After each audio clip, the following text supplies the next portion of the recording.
Bismillahirrahmanirrahim. Assalamualaikum warahmatullahi wabarakatuh. Sampurasun. Perkenalkan, nama saya Yeni Casriani dari peserta Diklat CKS BMPS Kota Bandung 2021, perwakilan dari SD Arafi Bandung.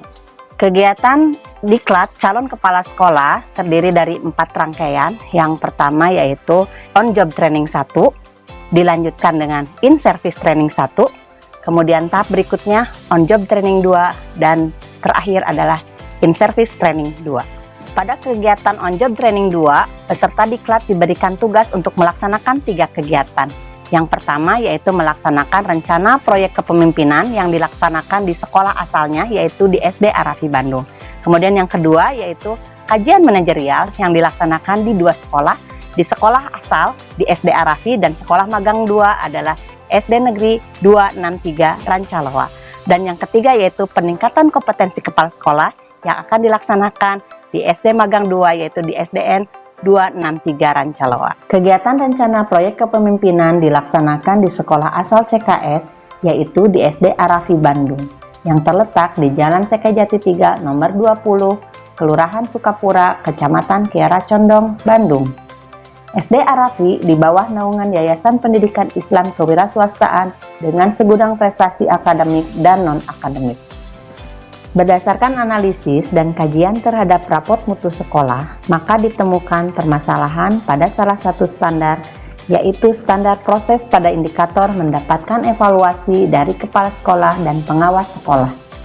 Oleh karena itu, diperlukan solusi untuk menyelesaikan permasalahan tersebut melalui in-house training peningkatan kualitas pembelajaran melalui supervisi akademik di SD Arafi Bandung.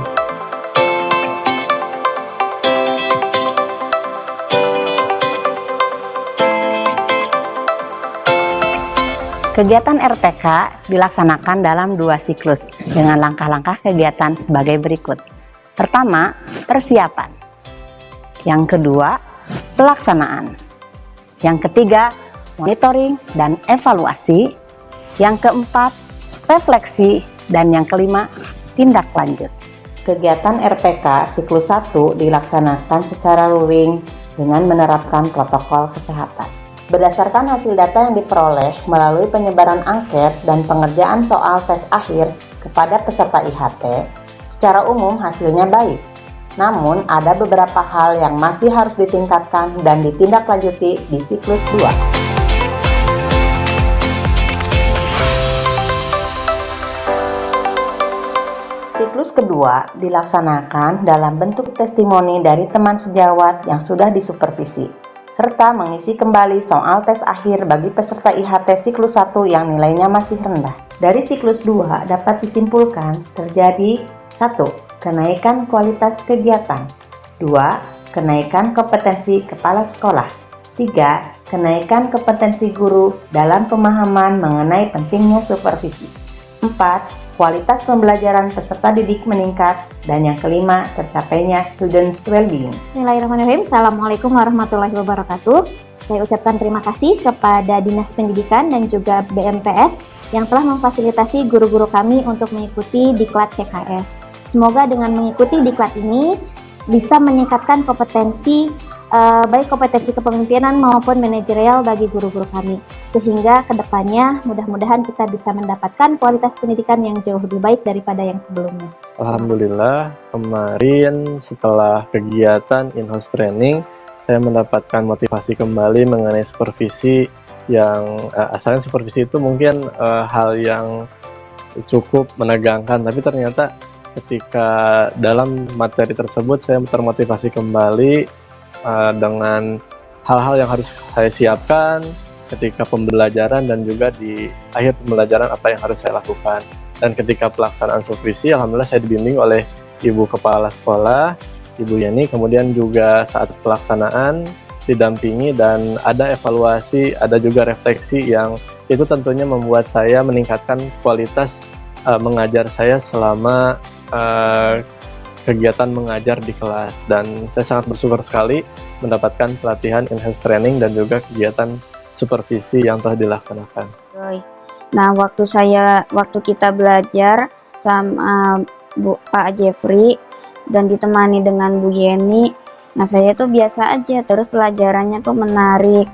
Nah, terus itu bagus banget jelasinnya, gak mudah dipahami kok. Menurut saya, perlu diadakannya supervisi, karena dengan dilakukannya supervisi tersebut akan meningkatkan kualitas pembelajaran di sekolah. Kegiatan kedua yang dilakukan oleh CKS adalah kajian manajerial di sekolah asal dan di sekolah magang 2 dengan tahapan-tahapan sebagai berikut. 1. Menganalisis raport mutu sekolah. 2. Menentukan kondisi ideal. 3. Kondisi nyata. 4. Potensi atau kekuatan dan peluang. 5. Tantangan. Dan 6. Rekomendasi strategi peningkatan. Kegiatan ketiga adalah peningkatan kompetensi yang dilaksanakan di SDN 263 Rancaloa dengan fokus peningkatan kompetensi supervisi dengan tahapan sebagai berikut. 1. Berkoordinasi dengan sekolah magang. Yang kedua, sosialisasi kegiatan PK. Yang ketiga, menyusun pedoman atau instrumen. Yang keempat, menyusun daftar pertanyaan. Yang kelima, menyiapkan dokumentasi. Serta yang keenam, melaksanakan wawancara. Setelah melaksanakan serangkaian kegiatan di Sekolah Magang 2 di SDN 263 Rancaloa, saya mendapatkan peningkatan, khususnya berfokus pada peningkatan kompetensi supervisi. Jadi lebih paham tentang prinsip supervisi, teknik supervisi, pelaksanaan supervisi, instrumen supervisi yang akan menjadi bekal untuk saya laksanakan di sekolah asal. Demikian kegiatan on job training 2 yang telah saya laksanakan, semoga bermanfaat. Wassalamualaikum warahmatullahi wabarakatuh.